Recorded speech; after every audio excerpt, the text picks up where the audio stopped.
right, welcome back to the show.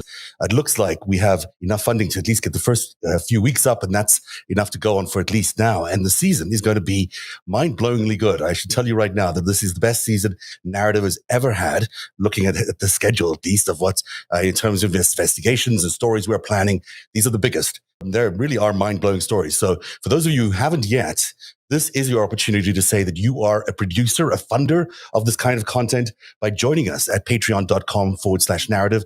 You get a chance to say that you are the one who put your money behind the stories that truly changed the fabric of the news cycle. And there's going to be a lot of that this year as we really do take on new territory that we've never done before. It's going to be super exciting. I'm looking forward to doing it with you when the new season starts. Right now, though, what we're going to do is take a look at some of the stuff we've done in previous seasons, particularly last season. And on tonight's show, we're going to play you a shortened version of a show we did with Rachel Bitterkoffer and Eric Garland, all about the 7.5 hours, which have now become really well known because of the January the 6th committee hearings. There's 7.5 hours of missing tape of logs of data from the presidential logs. That means that for 7.5 hours, Donald Trump was making phone calls from somewhere. But was he making them from the White House? And why, if he was making them from the White House, are they not logged as part of the presidential log? And the answer is in this show. I hope you'll enjoy some theory, but also some detail around what we think happened on that day with Donald Trump. This is, again, it's the kind of stuff you will not see anywhere because no one else will report this kind of independent investigation the way we have. We've thoroughly checked a lot of this investigation. We think everything we say here is plausible and possible. And we really encourage you to take a look at this because even when you look at the January the 6th hearings, when they were talking about what Donald Trump was really doing in those 7.5 hours, we're sort of stuck in this idea that he was in the dining room just off the Oval Office. But in fact, that's only because people have said he was there. We don't have any video, no photos. He threw the photographer out. He didn't want anyone there. So, was he really there? And you might say, well, where else would he go? And if he went into the dining room, where could he have gone? And the answer is through a series of tunnels into various places. And we go through that in The Bunker, which will air tonight. I'm going to do that first. And then later on, you got to stick around. I have a very different take on what happened in Mar-a-Lago and a very different take on what documents are actually being sought by the Department of Justice. Merrick Garland, of course, today announcing that he is going to ask court tomorrow to unseal the search warrant at Mar-a-Lago, which means we'll find out, as long as Donald Trump doesn't object to this, as he might do by 3:00 tomorrow afternoon, we may find out exactly what they were searching for, which would be terrific because, Donald Trump went out publicly, said, in fact, that there was a search undertaken at his residence in Mar-a-Lago. Well, now that's no longer a secret. Merrick Garland is arguing, well, let's just let it all out. Let's find out what it was that Donald Trump really was so eager to keep away from everybody since he was first subpoenaed for this in the springtime. I am going to give you the full details that you've not heard anywhere else on what might be inside that safe and might be inside those documents. So that is coming up after we take a look at The Bunker. It's a Friday afternoon after show, so you have to know the frivolity is related to the fact that it's Friday, and we like to have a lot of fun on the Friday. The guests are Eric Garland, our very, very regular guest and co-host here. And of course, Rachel Bitterkoffer, who joins us every Friday. She's a Democratic strategist, one of the best in the country. He is one of the best future analysts and intelligence analysts out there. Together, we'll try and unwrap exactly what happened to Donald Trump on January the 6th. So here it is, The Bunker. Ready for clue? Yeah. Would you like war or coup d'etat? That's Friday. Happy Friday. It was Colonel Mustard in the library with Eric Shue. There you go. That's the game I want to play tonight. That's exactly right. So we have been trying to figure out what happened to this Trump missing 7.5 hours. We know that Donald Trump was missing for 7.5 hours, at least according to the records given to the January 6th committee that's investigating the events of January the 6th. There's a missing 7.5 hours of telephone records that they should have had. They just don't have them.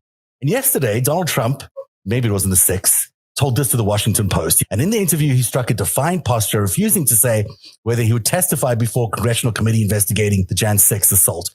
Trump also said, and this is the important stuff, that he didn't remember getting very many phone calls that day, and he denied removing call logs or using burner phones. So we know that's not true, right? These guys put together this chart showing exactly when Trump was taking calls that were logged and then when he wasn't. And this whole gray bar section in the middle is when he was supposedly, there's no records of him making any telephone calls, but we know that he did make telephone calls, but not obviously from this main number that tracks what the president was calling, which is exactly what the committee asked for. And that leads you to the question of how did Mike Pence, Senator Tommy Tuberville, and House Minority Leader Kevin McCarthy, plus another person, how did they manage to get hold of him? If they knew they got on the phone with him during those 7.5 hours, where was he? Now, the obvious reasons that people have come up with so far are that he had a burner phone, which most people dispute because really, can you imagine Trump going to this corner store and getting a burner phone? I don't think so. The second possibility here was using other people's phones. It's quite possible he was using other people's phones. For 7.5 hours, like loaning a phone when you could just have your own phone seems unlikely. Maybe he wasn't even there is the other possibility. Maybe he was just out. Also not really very likely. He didn't call anyone at all. Also not likely because we know that he did call people. Or they weren't logged. The phone calls weren't logged at all. That's strange because they were logged just before and just after. Or maybe there's a cover-up. Maybe there's just a giant cover-up that's taking place and those 7.5 hours are removed. But that's weird. How did they get to that?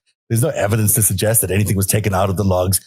So the logical conclusion for me is that he was just in a different phone. He was just somewhere else and not using that particular presidential phone line. So we know that he might have been somewhere else in the White House because according to Senator Lee, he told Brian Schott, who's a reporter of the Salt Lake Tribune. Remember those Trump calls, and Giuliani, by the way, call Senator Lee. And it's not Senator Lee they want to talk to. They actually want to talk to Tommy Tuberville, who they're trying to convince to help them with their scheme to defraud the American population of their rights to vote. So this is according to Senator Lee and reported by Brian Schott.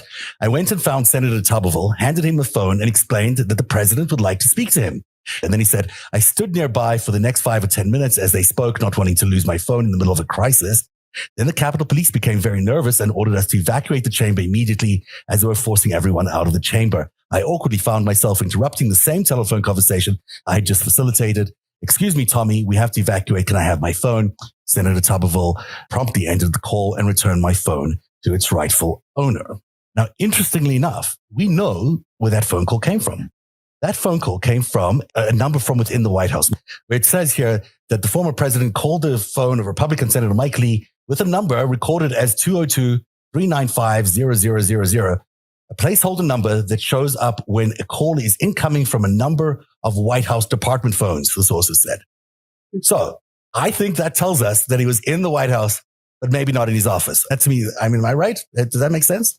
Yes, from what we understand, wasn't he in the residence all day, glued to the television, fast forward and going back and rooting them on and telling everybody how great it was, and then finding out that other people were like, I feel like we're going to go to jail. I think we don't know where he was. We think he was watching TV. That much we've been told. But I don't know if we know whether it was in the residence or the White House or the Oval Office. We don't know. He could have been in both places, as it turns out, because this is very much a theoretical conversation from here onwards. There are ways to get from the White House Oval Office to the residence without anyone being tracked. You know this? Either of you know this? Yes? No? Because I have no life and I spend too much time learning about this stupid shit. I have no life and I do this for you so you can find out that there is actually a secret tunnel beneath the White House. It's a 50-year passageway that will get you from the Oval Office to the family residence on the East Wing of the White House.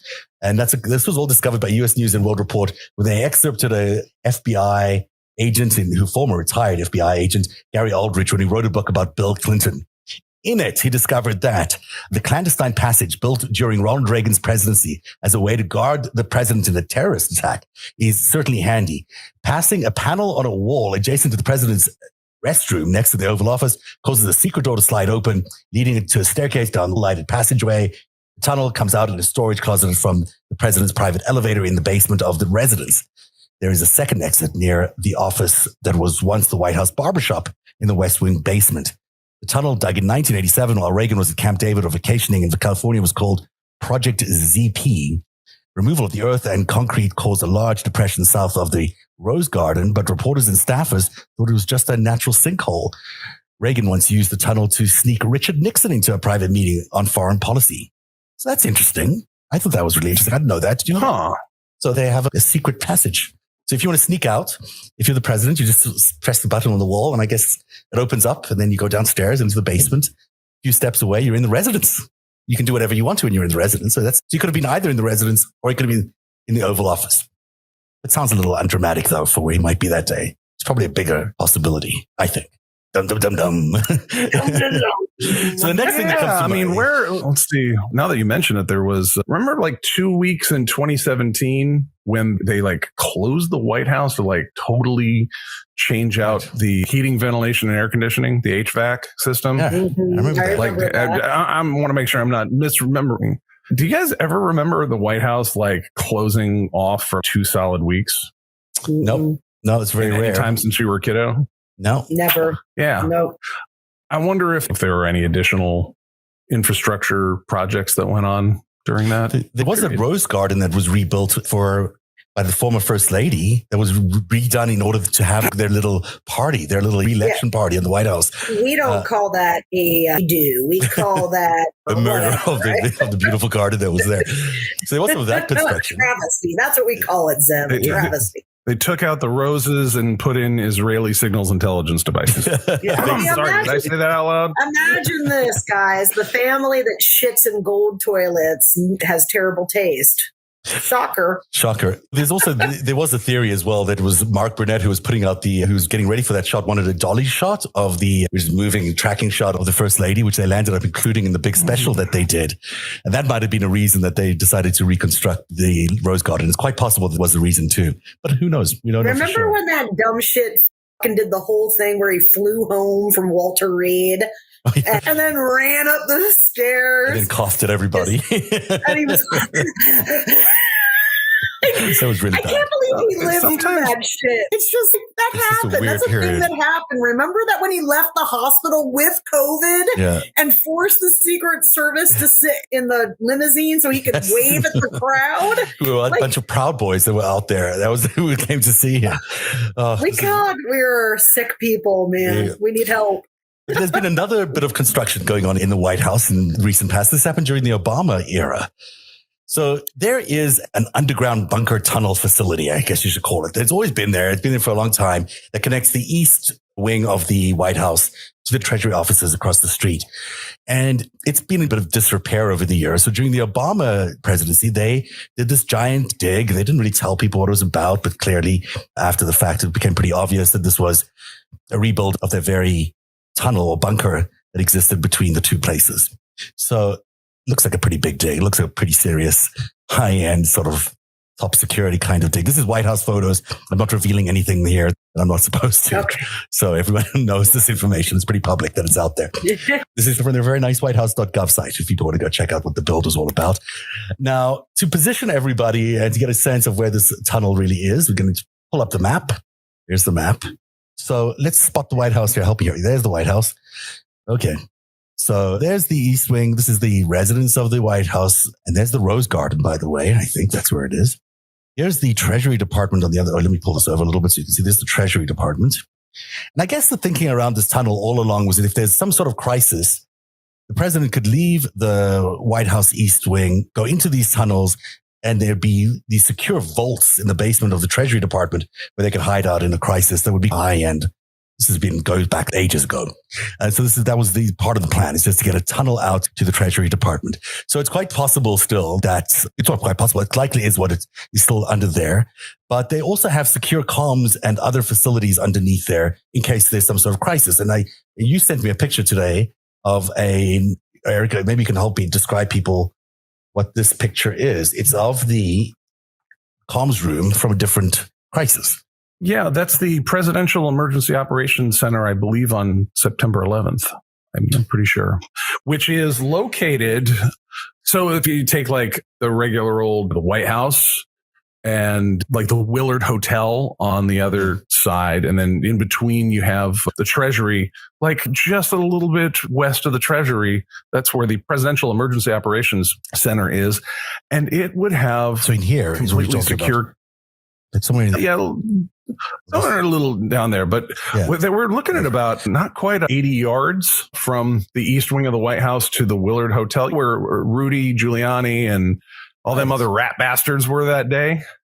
And what would be interesting about the emergency briefing room there, the EBR, the PEOC, as it would be marked on the logbooks, but of course, Trump, I believe, didn't log any of that stuff. Like the visitor logbooks would say where a meeting was held. And there are entries in the annals of when briefings, like there's briefings that are done in the Situation Room I just reviewed Biden's back on doing these things. And for example, I saw an individual whose name I recognized and I was like, oh, that guy's an interpreter. Oh, he's a Japanese interpreter. That's right. Oh, and they were at the Situation Room. It was all marked and turned out there was a call between the Japanese prime minister and President Biden. And that's why this visitor to the White House came and was escorted to the Situation Room, which is which is secret stuff happens in there, but it's still marked that you went there. Anyhow, the Situation Room's upstairs, though, right? There's also it's in the West Wing. Now the sit room's upstairs. Yeah. But this is downstairs. This is underground. This is the Presidential Emergency Operations Center, which would be very interesting because it would have secure communications to the Pentagon and maybe like the Senate. Or everywhere, Hill, really. or just to certain places. And you might have TVs that you could watch, but that would be only kind of one way. You might have phones that only went to certain places, but it would be completely secure from any passersby or any staff who might be in the White House that you think might be an informant. You could winnow down the number of people there and be monitoring what was happening on television that day. And let's say you had some reason to be in contact with the Pentagon to make sure they didn't launch a quick reaction force out of that building. Or anything, That's a place you could do that from. Yeah, you could control anything, presumably, from this. And we're basically saying here that there is a theory, this is just a theory, but it is possible for Trump to get out of his Oval Office secretly, get down to the residence through that secret passage, and then find his way to this other tunnel where, sorry, we're boring you. You won't be bored long. We're almost there. We're almost made it to the end of the show. Boys. Sorry, we do lots of boy talk here. All right, I'll keep it short. I'll do one more last. No, here's the thing, Zeb. What I want to ask you and Eric, though, right? So here's the thing: it's like we know he got these 7 hours of call time missing. We know calls were made to individuals, but they also have testimony, even from Jared Kushner now, as to where he was all day. So I'm sure that they know. I think the mystery is less physically where he was and more why all his phone activity. How could his phone activity not reflect somewhere? Forgive me for asking because I don't know this answer. I was under the impression that if he made a phone call from either his presidential cell or cells or any phone in the White House, that would be in the log. So it has to be some phone that's not mirrored in that system. I don't understand how this, I had never seen the stuff that you showed, Zev, about the phone number that showed up coming back to the White House. Eric, do you happen to know? Is there some way you can use a phone from some other office and not have it be in the logs? Use someone else's phone. I think a way you might do it, the interesting part geographically here is, again, you're thinking 80 yards, if you think of somebody running quite fast, how long you'd take to get to a touchdown or whatnot. We're not talking about a long period of time to get from there to the Willard. Where you could maybe use somebody's phone and go, let's say you were going to have stuff to talk about back and forth and you didn't want it on the books at the White House. You might get some really sensitive communications done out of that PEOC, hypothetically.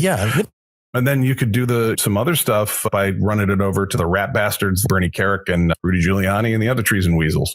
Oh, by the way, since we started the show, the New York Times reported that Ali Alexander has flipped for the government. So we may be getting the answers to some of these questions. No, that's not a surprise. I hope so, because I'm fascinated by this idea. And the president, if he wants to, he can issue an order. So he could have had that tunnel going. He could have been bringing people in through the tunnel for all we know. He can do whatever the hell he wants. This is a man that forced the Secret Service into a potential death trap and to parade around. They can't. The Secret Service can't tell us. They're not it's not like that in that role you can tell us. It's in their name. It's the secret part. Secret Service. It's on the business card. All these people went into the Willard Hotel. Giuliani was there. He had his little war room. Drew Stone was in there. There was 50 other people, according to witnesses, high-level people who were in the Willard Hotel who never came out during the entire event. There's this giant historic event happening on their doorstep that they came to see, but they don't actually go out to see it. They just go into the Willard Hotel and never emerge. So either they're just hanging out hotel rooms, as they like to tell us to believe, or they were having their secret war room conversations as Giuliani and Eastman were having, Or maybe it's possible that they could have gone in and out through this tunnel and through the Treasury Department and got into the White House secret tunnel operations room and had all sorts of conversations going back and forth. It's not inconceivable. There is literally, look how close. This is the Willard here. It's right here. This is the entrance to the Treasury Department. And then this is the tunnel that goes into the East Room. So once you're in here, no one would know the difference. You'd be underground into the White House complex pretty quickly. I'm not saying that's happened. You said something I think is really interesting too. It's like they came for this event. Okay. Yeah. So either they're special guest of the White House and the president, and you would think that they'd want to be at the event if they came for this event. Yeah. And the fact that they never leave the room, never attend the event suggests that they knew they needed to be in a staging situation. They needed a war room. Why else would they be there? And it is odd that they never left the room. It's like they never intended to go to the event. And if they really truly expected it to just be a speech and a rally, why would they come and then not go to the White House? It's pretty strange. So if you had an operations room running all this downstairs under the White House East Wing, that would be interesting because then it will be more easy to understand why all the events happened the way they did that day and why there was so much reluctance for him to come out. And did they have visibility inside the events that were going on the Capitol that we weren't aware of? That's also a possibility. It's none of this is a lot of conjecture, and I'm going to just keep repeating this to people because I don't want to say that I'm just being a conspiracy theorist. But it is interesting that you got. Yeah, if you're the president of the United States and you don't want people to sit around and conjecture about your missing 7.5 hours, then don't go off the grid. Don't go off the grid. Use the same phone. Right on the day where you're suspected of hosting a coup that capstoned into an insurrection of the Capitol. Right? And it really, that's probably. It would really explain, Eric, to your point, why maybe the Pentagon didn't do anything that day and why they were so reluctant to move in and why there was all this guidance towards the National Guard to stand down and why the Secret Service seemed to be aware. There seemed to be a lot of knowledge by a lot of people not to do anything that day. And how would that have happened if it weren't communicated to them from the president? It just seems like that's where the order would have come from. Yeah, because they're known as, I think the slang for it is O-plan, operational plans. If this happens, then this gets deployed and this goes back and forth. Yeah, and a lot of that stuff works whether or not automatically they may need to get authority from the president to do it, but they may also have plans to do something automatically unless there's some reason not to do it. It would depend on the operational plan that's going to be classified. But here's something that gets me. Didn't they call the thing, it's like the Willard War Room? But you know what's interesting about the Presidential Emergency Operations Center is it's actually built as a war room. Yes, this is the actual war room. In here is the actual war room. Yeah. Why would you call that the war room versus the Willard Hotel war room, which is just a meeting room? Because Rudy he's a clownish figure, right? And so is Bannon. You know, there's 18 shirts and smelling of 9-year-old gin and whatnot. It's all a big joke, right? But they made the National Guard stand down and allow democracy to be subject to attempted murder. Much less clownish. So it's, they're at the Willard and it's these people that you've seen on television and their shitty podcasts. And like, why else is Steve Bannon out there doing this podcast? He's not a dumb man at all, but he has this shtick going, right? And these guys are this close. But the real action here is not Roger Stone ginning up his buddies from the Oath Keepers, though they were critical that day. But the real action is the fact that the Department of Defense under Trump appears to have engaged in a conspiracy to allow possibly the murder of elected officials. Yep. And this was obviously a coordinated operation, right? But in order to prove that in court, let's say a court martial for any of the people in DOD who held a rank that day and had a responsibility, or capital crimes, let's get it out there, treason and seditious conspiracy. You have to have a state of mind, but you have to prove conspiracy. Now, we've gotten as far with I forget if it's the Proud Boys or the Oath Keepers, the Auxiliary Treason Association, whatever you want to call the guys in the golf carts and with their stupid polo shirts. But the real conspiracy there, they're fun to look at, and these guys running around in paintball gear. But the real problem was that the Department of Defense stood down our nation's actual strongest in the world defense. That's the real stood it down on purpose. Yep. So that possibly these guys could have murdered Nancy Pelosi, dragged Pence off, and then justified insurrection, and we have enough people testifying about that. But this is an important detail because it's now coming down to, wait a minute, did these guys work together? And I think the proximity issue and the communications issue is very important. And that 7-hour window is important because, wait a minute, you're off the grid for 7 hours and you're within walking distance of these guys. Right. If you coordinated this shit straight out of the White House, you all need to be executed in public. It would be pretty horrific if that's the case. It's the implications here. If this were true, it's just really horrific because you're talking about I set the war room up in the Willard, right, where they don't downstairs. Control it, when they could have done the Trump Hotel.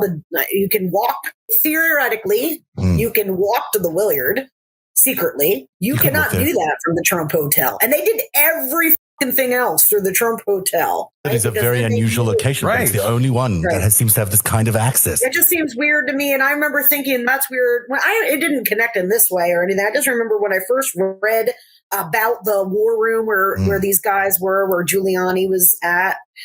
I remember thinking the Willard, that's weird. Why not Trump Hotel? Yeah, it really is weird that it shows the Willard. And there's the Mayflower. There's lots of places to stay. This is exactly the one place you would stay if you needed to get access to the White House really quickly and secretly. You would do that through the Treasury Department. You would go unnoticed. Really, who's checking the entrance of the Treasury Department? If there isn't some sort of underground entrance between the two things as well, who knows if the Willard is interconnected to the Treasury Department somehow? It's not inconceivable that also is a possibility. But certainly there's a tunnel between the Treasury Department and the White House East Wing. And certainly those men could be moving back and forth much easier than Donald Trump could. Yeah, exactly. So lots of questions worth pondering. I wouldn't normally raise it unless I thought that there were just so many circumstantial questions that you have to ask. I got to play this because it's funny. It is Friday. This is where Roger Stone wants us to believe he was all day. This is shot inside the Willard by the person you're about to see. She's his companion for the day. Here we are in Roger Stone's suite watching the situation on the Capitol unfold. We are safe and sound. Because there was a story. There was a story that said that the DOJ has DOJ rather the Department of safe and sound. That's the Manhattan Madam, I think, who's her name. Maybe she's the Hollywood Madam. That was his. It's almost like she's trying to make sure he's got a fucking alibi. Exactly. We should put that on Instagram. To me, dude. I don't know. It does. It looks weird. Looks weird. The whole thing looks weird. And if I was trying to prove I wasn't involved in the insurrection physically, like that's how I would do it. Yeah. So. Yeah. You would have the Hollywood Madam there with you. Pretty sure I would do it nicer than that. Yeah. There you go. I'm laughing because it's a bit funny, but it's also pretty serious, obviously. Hey, that's the end of the hour.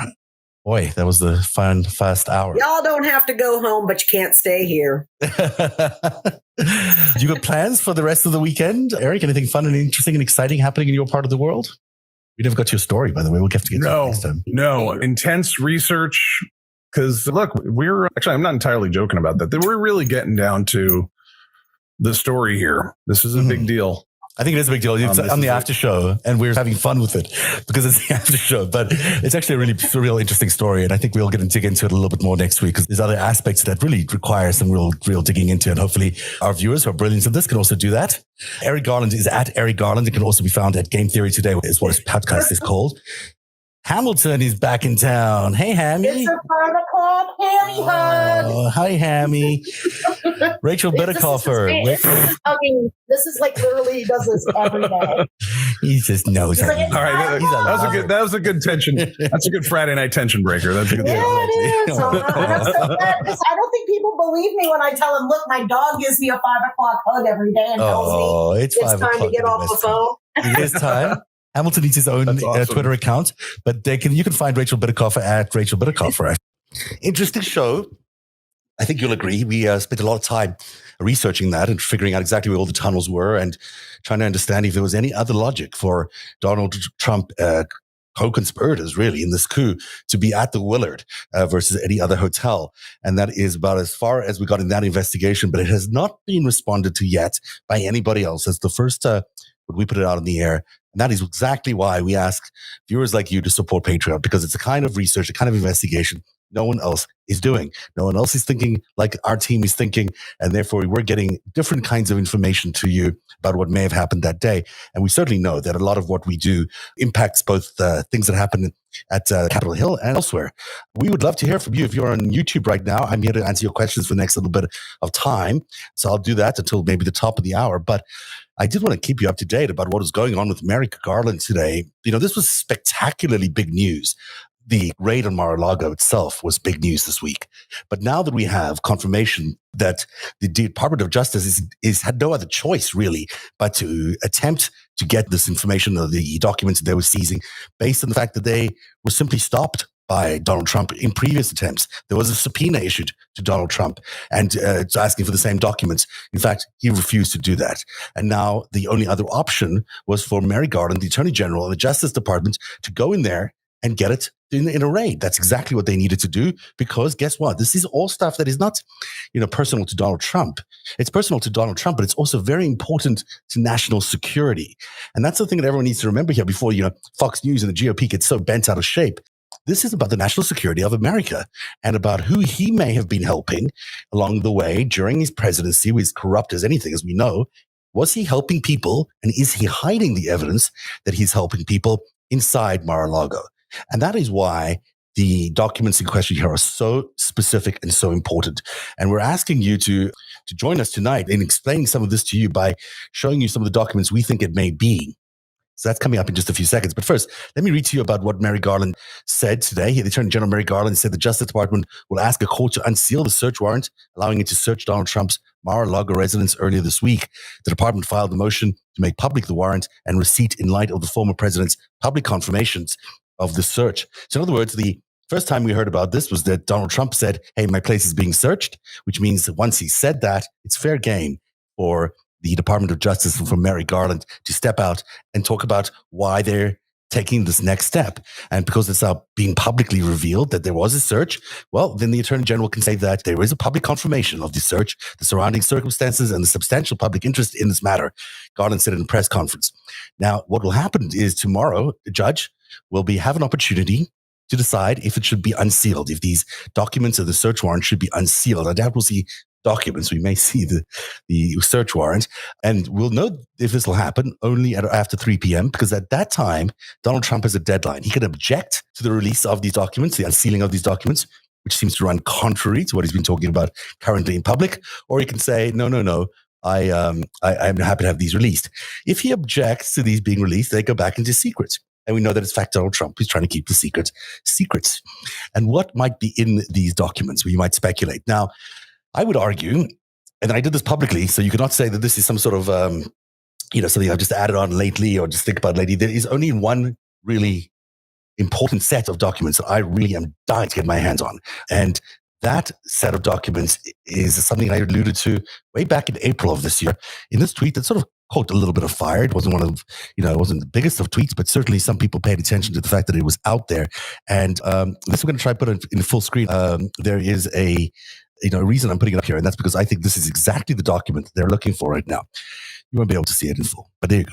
What it says here is I, for one, would like to read the Trump MBS transcripts. So what am I talking about? What am I talking about when I say I, for one, would like to read the Trump MBS transcripts? You will remember that we found out that there was lots of conversations between Jared Kushner and Mohammed bin Salman, the Crown Prince of Saudi Arabia, around the Khashoggi murder, both before and after the Khashoggi murder. And it also involved Donald Trump at the time saying that he was supportive of the Crown Prince and he was on their side. So, is this a document of national security interest that we are waiting for, that we've been wanting to see, that Donald Trump was just refusing to release? He might have been doing it to support Jared Kushner's $2 billion effort in investment that he just received from the Saudi Crown Prince, or it might be for something else. Maybe there's a reason he has decided he wants to keep this. So that's my vote for what's in those safes and in the documents and in exactly what needs to be released by Donald Trump. And the Department of Justice now has an imperative to get this for national security reasons. We need to know what Donald Trump and Jared Kushner and Mohammed bin Salman said to each other around those times. Because if in fact this guy, Jared Kushner, was involved in any way in the murder of Jamal Khashoggi, we need to know that, because that is obviously various levels of crime. You can speculate on what that might be. We certainly know the friendship between Mohammed bin Salman and Jared Kushner goes way further than just your typical let's be buddies thing. I mean, in the past, the Crown Prince has said that he's got Jared Kushner in his pocket. We've also been aware that Jared Kushner may have given him an entire enemies list of people to track down that included Jamal Khashoggi, that were his enemies to help him coordinate the state. So this is what I think is going to be, we're going to discover in the next few days, is the key issue is what exactly is in those documents that would make Donald Trump refuse a subpoena. Who is he protecting? Is he protecting Jared Kushner? Is he protecting the Crown Prince of Saudi Arabia? And this is super important stuff, not just because of Jamal Khashoggi being a historic, iconic writer and being killed and his body cut up in pieces and disposed of in the most horrific way, but because this is a case to figure out where Saudi Arabia really is. Are they allies of the United States, or are they allies of other countries that are interested in doing harm to the United States? Are they the ones responsible for targeting dissidents in the way that so many dissidents have been targeted? And are they the ones that are standing in the way of trying to get a full understanding of what happened during those years when Kushner and Donald Trump were so close, Mnuchin, so close to the Saudis, dripping with money, dripping with millions and millions of dollars of investment every time they came back from Saudi Arabia? Well, what was going on there? What was really going on there? Why did the United States at the time turn its eye on this horrific murder? And we know basically the answer is because MBS and Donald Trump were in business together. They're buddies. Saudi Arabia had a lot of investment in the Trump empire. And certainly we know that the Saudis and Jared Kushner's family were very, very close. To the point where, as I said, the Saudi prince once said that Jared Kushner was in his pocket. We certainly do believe that to be 100% true. So again, the documents that I think I would love to see, the documents on top of my list, if I was asking for any documents from the Trump era that I think we really needed to see, it would be the documents that I mentioned just now. These are the MBS Trump transcripts that were, you'll remember, classified and made top secret, but put into a different classification system and storage area. They were not put into where you would normally put your traditional top secret conversations, which is why the world will never know unless we get these documents, which apparently we might be getting. We'll never know the truth about MBS and Trump unless these things are released. And it looks like the Department of Justice is darn keen on getting them out there. So let's see what happens in the next few days. Hopefully by tomorrow night, we could know exactly if these are the documents. I have a good reason to believe that these are some of the documents that they're really centered around, that they're investigating this incredible amount of corruption that may have occurred involving Jared Kushner and Donald Trump and MBS, and also the UAE is involved in all of this. There's that nuclear deal. You remember, there's a very complicated set of corrupt dealings that were underway. And that is, in my opinion, exactly what they are trying to achieve by getting these documents out. Now, you'll remember, there was a series of events that happened in 2017 involving Trump and MBS. It was a dinner that MBS came to town for, a big state dinner. Kushner was present there. We know that there was, various visits back and forth to the Saudis involving a huge arms deal, a $110 billion arms deal that was, at some point, they tried to stop that, but couldn't. But it just helps you understand the amount of money and the amount of corruption that was floating around between Jared Kushner and Donald Trump and MBS and the Crown Prince of Saudi Arabia.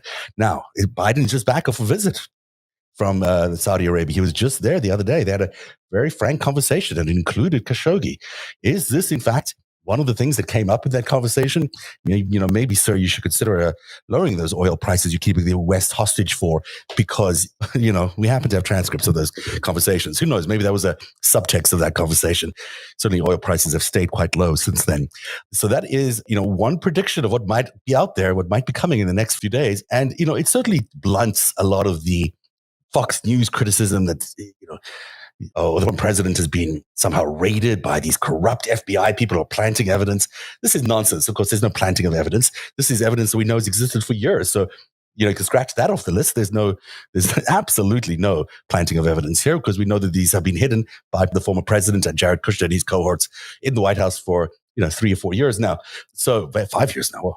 So, I think we're in an interesting era, and boy, would I be happy to see Jared Kushner and company prosecuted for what is an incredible amount of corruption that took place during those years. No Saudi crown prince should ever be able to say about any assistant or strategist or whatever advisory title Jared Kushner gave himself on the way into the White House, no one should ever be able to say if they're the Saudi crown prince that they have that man or that woman in their pocket. There should be no level of corruption at that point, and that should be unacceptable to every American, regardless of your political party, regardless of whether Jared Kushner was a GOP or not. You cannot have foreign governments running the executive branch of the United States under any circumstances, and that is what we went through for 4 horrific years under Donald Trump. So this is a legitimate investigation.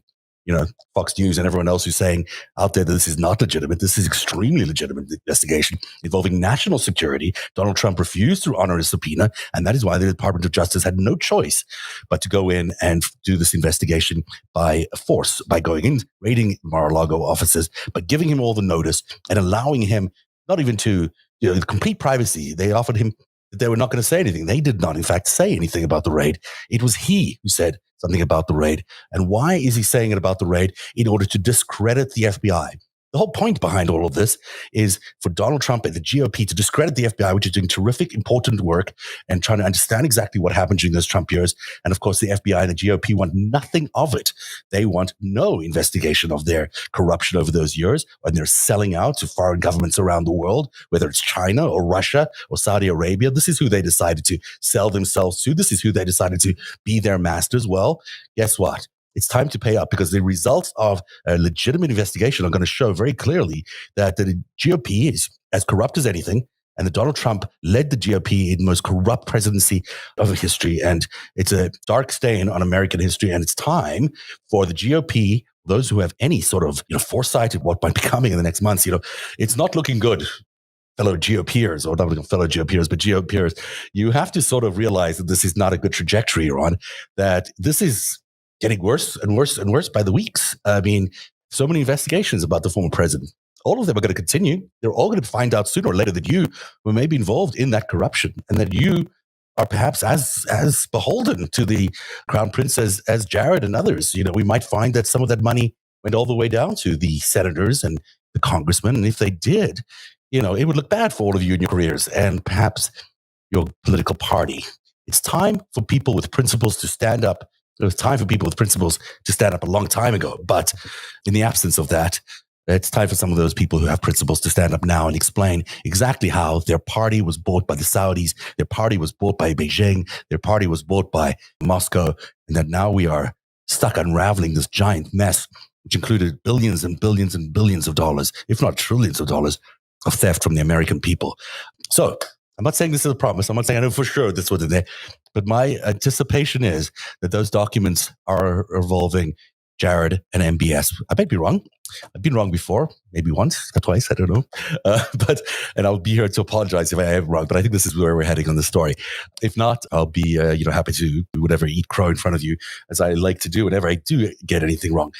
Thank you very much for being here tonight. This was just meant to be a little special to remind people how important it is that you help support narrative into our next season, because, we stick our neck out because we believe that there is truth in the world that needs to be told and that others are not telling that truth. It's not easy sometimes. I've had personally an enormous amount of foreign intelligence operatives who are dressed up as domestic political opinion makers, but they're not. These are people who are working for foreign governments in order to control and disrupt the narrative on Twitter and elsewhere. They're working to get you, the viewers, and to get other Twitter's users to basically follow their line of thinking. They are here to basically be the controllers of what is put out there by everybody, by the left just as much as the right. I've called them the alt-left, and you're going to see the alt-left getting more and more prominent over the next few years as these foreign governments do to the left wing of the political spectrum what they did to the right wing, with this kind of fascisty approach to thinking this person can't talk, but that person can't talk. You can talk about these things, but you can't talk about those things. That is what is being developed on the left wing by people who are pretending to be operating in the public interest. What they're actually doing is they're being organized by foreign intelligence organizations who funnel money through all sorts of illegal companies and other ways into the United States. And then they get set up with their influence machines and their podcasts, and suddenly their podcasts are hugely successful because, you've got all these robots that are basically logging in and pretending to be viewers. It's quite an enormous amount of pressure that we've all been feeling, those of us who are actually legitimately here trying to do what we know we should be doing, which is revealing the truth. There are not actually many of us who are here doing this job of revealing what's going on that aren't influenced by foreign entities or aren't paid for by foreign entities. And that's going to be a bit of a shocker to all of you, but that's just the truth. And people can come after me. They've come after me plenty of times. And it's been tough because as an independent journalist, I got bills to pay. I've got contributors to pay. I've got all sorts of bills to pay around how to get narrative on the air every month. And we were doing really, really well until, there was a move that decided to destroy or attempt to destroy my reputation. I don't talk about that much because I have moved on, and I believe we're going to be better and stronger for it because we're now much more careful about who we let on the air, but we're also much more certain that what we're doing really matters. So we know that they're so annoyed by us that they're putting out this effort because we're doing the stuff that no one else is willing to do. We're putting out the truth in a way that's, by anyone's standard. We do not care where it comes from. We just want to make sure the truth gets out there, and we do it with humility, but we also do it because we know it has to be done. These are stories, whether it's Jared Kushner taking money from the Saudis, the killing of Khashoggi, or not revealing the killing of Khashoggi, or whatever his involvement was. These are the kinds of stories that need to be out there. They need to be told, or we continue to have a government that is overtaken by foreign influence. And so it's imperative that we keep asking these questions, that we keep telling these stories and understanding truly where the power play is coming from. A lot of the time, what you see on TV, whether it's Lindsey Graham being whatever crazy piece of nonsense he wants to put out on one day, or whether it's Marjorie Taylor Greene doing her bit, it's all often choreographed externally. It's choreographed by foreign powers who want to do certain things, who want to create an illusion, who want to distract you. And so you focus on all these other things, but you're not focused on the real stories, which is the $2 billion deal to Jared Kushner. And that's been what we've done all along at Narrative. Since day one, my whole thing was we're going to do what we can to get as much opinion out there that is constructed based on actual facts. There's a narrative we can tell on what is open source facts, and we'll put a timeline together for those stories, and we're going to try to construct that narrative for everybody so that it becomes an understanding of what was going on from 2016 onwards. And it has been an honor and a privilege to be able to do that. It's the best use of my skills of my lifetime. It may not be productive in terms of making me a lot of money, but it certainly is incredibly productive for me as a human being to be able to do this work and to share it with you every week as we do for free, and to share it with people who make policy in the United States and also around the world so that they can understand exactly what's been going on. And all of that contributes to an enormous betterment of our potential of defeating what is ultimately an attack on democracy. We're still in the middle of it. I mean, you can't pretend that we've won. The democracy is safe and that autocracy isn't coming around the corner. We see what China is doing. We see what Russia's doing. They're still going for it. The GOP is still going for it. They still intend to end democracy in the United States. And it's going to require ordinary citizens in each of these states, especially the red states, to start listening to the truth and try to identify the truth and try to research for the truth and really tell the difference between what is a Fox News talking point and what is the actual events. And one of the ways they could do that is through narrative. So, I'm not a fan of coming out here week after week saying, please donate. But we really do need you to help us do this, because at patreon.com/narrative is where you can be a producer. You can be an actual funder of this content. You can know that your hard-earned wages are going somewhere that is actually going to make a difference to society, that is actually going to be able to shine a light on the truth that nobody else has been able to do. And that we've got a track record of doing that. And yes, you'll see criticisms of me and other people, probably written sometimes from the same people who are involved in the criticism, because that's kind of weird. That happens. It happens from time to time. They can say what they want to say. We know what we're doing here is making sure that you get the truth, or as close to the truth as we can establish it. And that is something that is more important, I think, these days than, whether your podcast is doing particularly well or whether you're, on MSNBC or not. Although that certainly seems to be part of the strategy there as well. So we are asking you to please donate at patreon.com/narrative. So many of you have done so many great things and donated so much. I always feel terrible asking again. I'm not asking those guys to keep donating. Please, your generosity has been fantastic. But if you haven't yet registered, think about it. It's $10 a month. You get to know that you've invested in in truth. You've invested in your future generations, that they have a democracy that they can live off and on, and that, that the American story continues. We do not want the American story to end.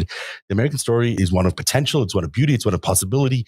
It's one of freedom and equality. These are the things we stand for, narrative. These are the things that we doing our reporting in order to make sure that we remember how important it is that democracy stays intact, that those things we cherish, those values are hard to get. I grew up in an autocracy. I can tell you exactly that it's not a good place to live. You do not feel good in democracy. You do not feel free in a democracy. And the government is everywhere, checking in on everything that you're doing and why you're doing it and who you might be speaking to and why you're speaking to them. This is not America. America is going to continue to be a shining light for the rest of the world by being an incredibly open, beautiful, democratic environment. And it's leaders like Joe Biden who are doing it. What a remarkable week Joe Biden has had. I had a graphic here because I was doing this whole promo because I wasn't sure that everyone was going to pay attention to how absolutely awesome he's been. Superman. This Joe Biden has achieved what other people have not been able to achieve in decades. I mean, this incredible amount of legislation that's just come through in the last just few weeks is mind-boggling. And it's stuff that you might think, who cares about semiconductors? Care about semiconductors. Semiconductors is how America gets to win against China. Semiconductors is how we get to build a technology infrastructure that isn't reliant on the Chinese. That is semiconductors. It is huge legislation. It's also legislation that is going to make us leaders in quantum mechanics, leaders in artificial intelligence. It's a remarkable piece of legislation that they put through. It's going to be one of the things that we look back over time and say, that bill saved America. And Joe Biden did it.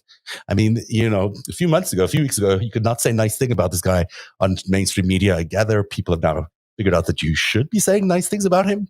If anybody's had any doubts in your world about Joe Biden's presidency, they got to shake themselves. Joe Biden may land up being the best president in American history, certainly maybe since Truman. I mean, this is an incredible leader that we have here who may not be most succinct and maybe not as coherent a speaker that sometimes people say is a drawback for him. I find him quite inspiring all the time. But, he stutters. We understand that. That's a disability that he's had to deal with all his life. So maybe he's not Barack Obama in that regard.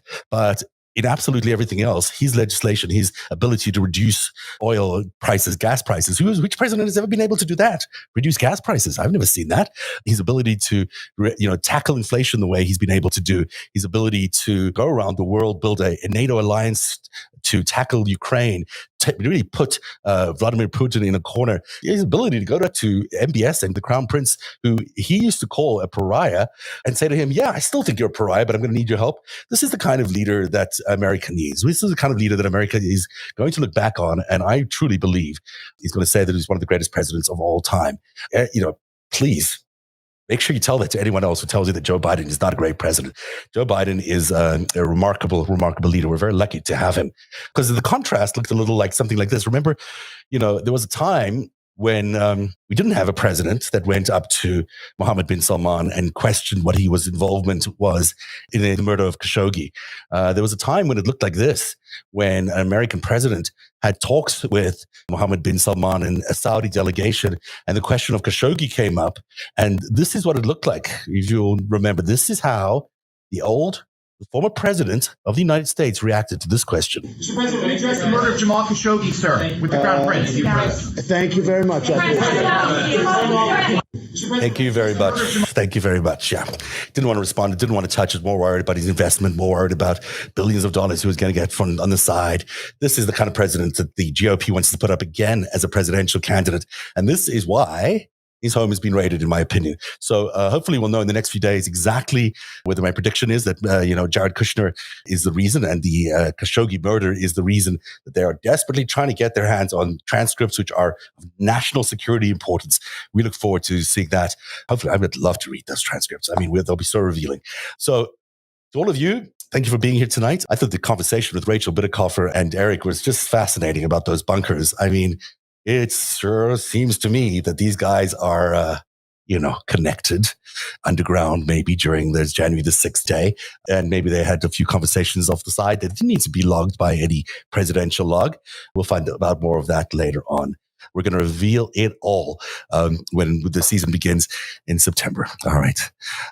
Good night, everybody. Thanks for being here. we will be back with a couple of encores because there's still some great shows that we want to recap and show for you.